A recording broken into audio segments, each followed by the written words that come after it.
I met with some lovely friends in Oxford this week and did some recording in the town centre.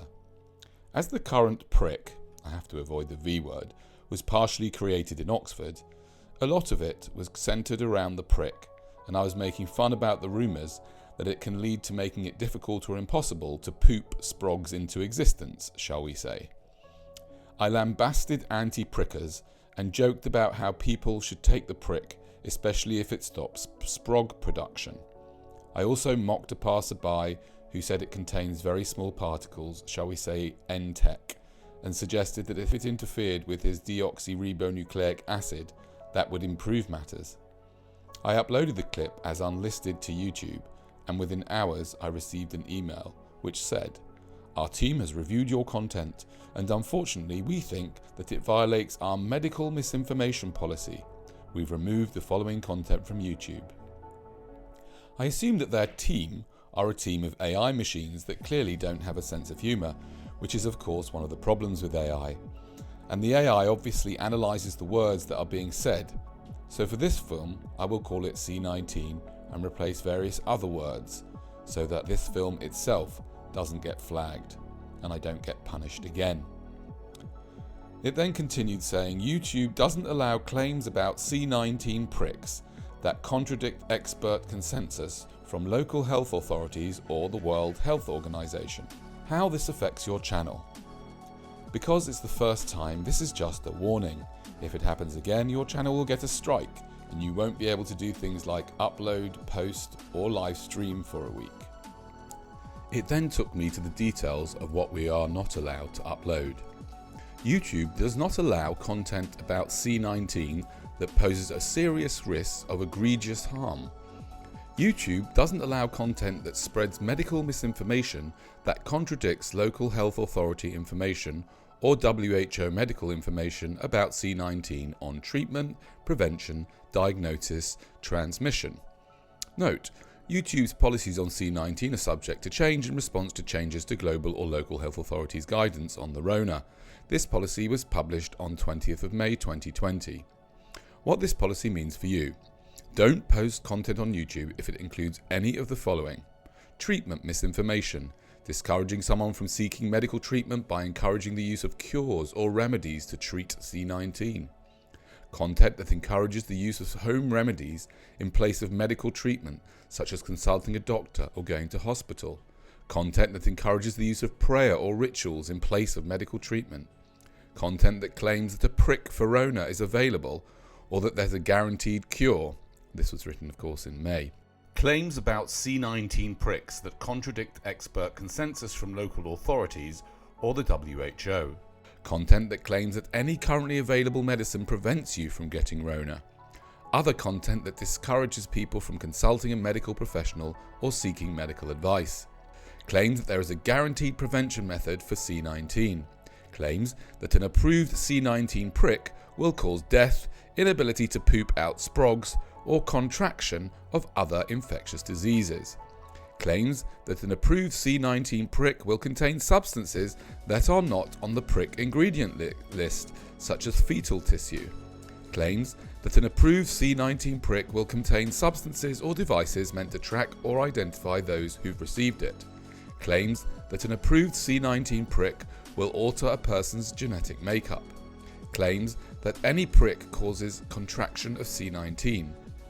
Claims that a specific population will be required by an entity except for a government, that's interesting, to take part in prick trials or receive the prick first. Content that claims that C19 is not caused by a viral infection. Content that claims that C19 is not contagious, or that C19 cannot be spread in certain climates or geographies, or that any group or individual has immunity to the Rona or cannot transmit the Rona. Content that disputes the efficacy of guidance from the WHO or local health authorities on physical distancing or self-isolation measures to reduce the transmission of C19. That's an interesting one. And now they've got a section that says educational, documentary, scientific or artistic content. We may allow content that violates the misinformation policies noted on this page if that content includes context that gives equal or greater weight to countervailing views from local health authorities or to medical or scientific consensus, We may also make exceptions if the purpose of the content is to condemn or dispute misinformation that violates our policies. This context must appear in the images or audio of the video itself. Providing it in the title or description is insufficient. YouTube, by the way, are also censoring comments. Of course, I don't know to what extent, as they just delete them. I will post another video with an analysis of the rules on censorship-free platforms. Until then, a few words about YouTube. They started off offering an amazing service which has served millions of people very well. It continues to serve most of us in many ways. The music, art, philosophy, travel, comedy, academia, etc., which is available on YouTube, is astonishing, making it possible for billions to learn about and share anything. I really appreciate this both personally for the films I've released and what I've learned and benefited from over the years. It's truly astonishing. But their business model was nasty. It has morphed into an advertising agency, which is where the problems begin. And the government, big corporations, including the biggest corporation in any country, the government, are in bed with big tech. So for news and politics, it is becoming more and more problematic. There are many excellent videos on YouTube censorship, so I will not cover it here. But regarding the C-19 censorship, it's not surprising that draconian rules are in place. It is not surprising that draconian rules are in place. Pfizer, BioNTech and the governments have done a great job with these rules. If I wanted to shift 20 million pricks, which were ordered by the government, I would also censor any challenges if I could.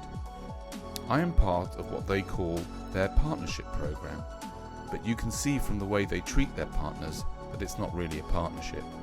If they were real partners, creators would at least be able to upload their films to get checked first by their so-called fact checkers, rather than gamble with every upload.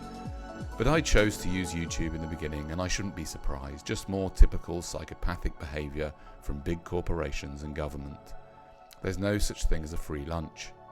I wrote to YouTube and questioned whether their algorithms have a sense of humour, as I was being ironic and satirical around the whole subject in my film. I'm yet to receive a response, but I'm not holding out too much hope. I've already created an account on Library, LBRY, and they have a great feature which automatically uploads creators' films onto their platform. I've also uploaded the last few months of uploads onto 3Speak, which is run on the Hive blockchain. Hive is a fork from Steam. And I may consider BitChute, and I'm aware of brand YouTube. I'll keep you informed as to where the uncensored Oxford film is posted once it has been edited. May I remind you that there is a solution to YouTube censorship, government and medical tyranny, all illness, and all human problems. Yes, you guessed it, antinatalism. And each of us, even those like myself who have procreated, can be part of helping reduce the number of victims of oppression and the number of oppressors by researching antinatalism and sharing it within their circles of influence.